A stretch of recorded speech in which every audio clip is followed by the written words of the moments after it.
le directeur général a, lors d'une communication en termes de synthèse de nos échanges au sein des métiers Jean Violas, a clairement signifié que l'entreprise est en difficulté et il n'y a que deux options qui s'offrent à nous. La première, c'est d'abord donc la déclaration de la faillite.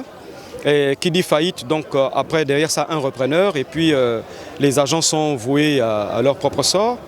Et la deuxième proposition, c'est donc la réduction des salaires. Le directeur général invite donc l'ensemble du personnel à réduire les salaires au sens que c'est donc la masse salariale qui a explosé et qui serait à l'origine donc des difficultés de trésorerie de l'entreprise. C'est pourquoi nous avons rassemblé ce matin, mercredi 12 juillet 2023, les collègues pour le leur signifier, leur faire un exposé des échanges que nous avons eus en atelier qui démontrent que la masse salariale seule n'est pas à l'origine des difficultés de l'entreprise. Nous avons exposé d'autres faits, notamment les charges d'exploitation, liées notamment à la production, etc., liées avec les tarifs, notamment le gaz et le gasoil, qui sont allés du simple au double, et donc et les huiles également, et donc qui ont totalement plombé nos prévisions, nos prévisions budgétaires. Et donc nous rappelons qu'en plus de cela, il y a également l'idée de la dette. Et nous rappelons là aussi la dette de l'État.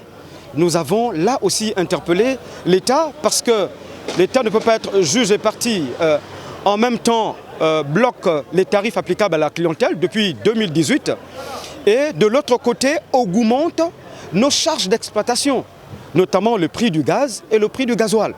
Même si on arrivait à réduire nos salaires ou faire des économies ailleurs, tant que ces points-là, ces postes-là de charges ne bougent pas, nous allons toujours avoir des difficultés de trésorerie. C'est ce que nous avons signifié au personnel et donc à l'issue de ces échanges avec le personnel, nous avons posé clairement des problèmes. Sur la question de la masse salariale, oui ou non, souhaitez-vous qu'on la diminue? Ils ont compris que ce n'est pas la masse salariale qui fait un problème. Donc ils ont dit non, nous refusons de réduire notre masse salariale. En revanche, parce qu'il faut faire des concessions aussi, en revanche, nous acceptons le blocage de l'indexation des salaires sur l'inflation. Parce qu'il faut dire que nos salaires étaient indexés en fonction de l'inflation. Nous savons de l'autre côté que le gouvernement lutte contre la vie chère, mais nous, agents de la SEG, nous acceptons tout de même de bloquer l'indexation des salaires, de l'inflation sur nos salaires en maintenant simplement les salaires qui sont actuellement en vigueur. Sur ce point de vue, nous l'avons dit. Oui, autre chose? De l'autre côté, nous avons aussi mis en relief les recrutements qui ont été faits sans tenir compte, sans respecter les règles et procédures en la matière. Donc nous avons demandé, parce qu'il est dit qu'il y a inflation, il y a une explosion de la masse salariale, cette masse salariale est due aussi aux embauches tous azimuts que nous faisons. Nous avons dit, et la base nous a donné mandat, d'aller vers la direction générale pour remettre à plat tous les recrutements qui n'ont pas respecté justement les procédures en vigueur pour les embauches. Nous voyons ici, pour des cas de figure, nous commençons par prendre des temporaires.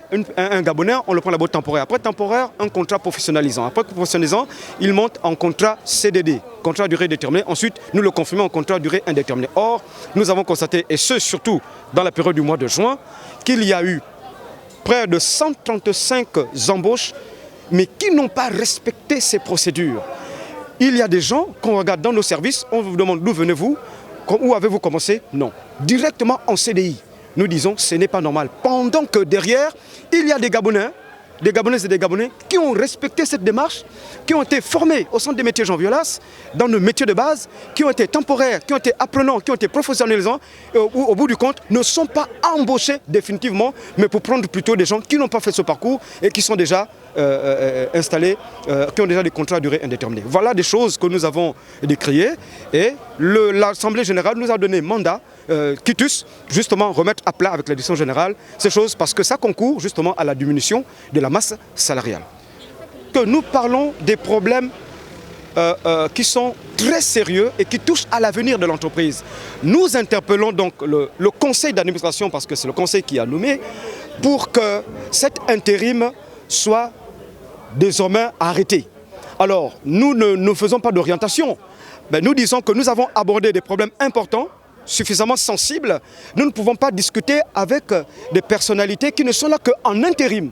Il faut donc que le conseil d'administration prenne ses responsabilités en nommant une équipe définitive, un directeur général dans ses pleins pouvoirs, un directeur général adjoint en charge des finances et l'administration et un directeur général en charge de la technique et des opérations. Voilà la configuration qui a été la nôtre souvent ces 5 dernières années à la tête de la direction générale. Donc nous demandons, oui, que le conseil d'administration prenne ses responsabilités parce que nous voulons discuter. Là, les travaux de la transformation vont s'achever.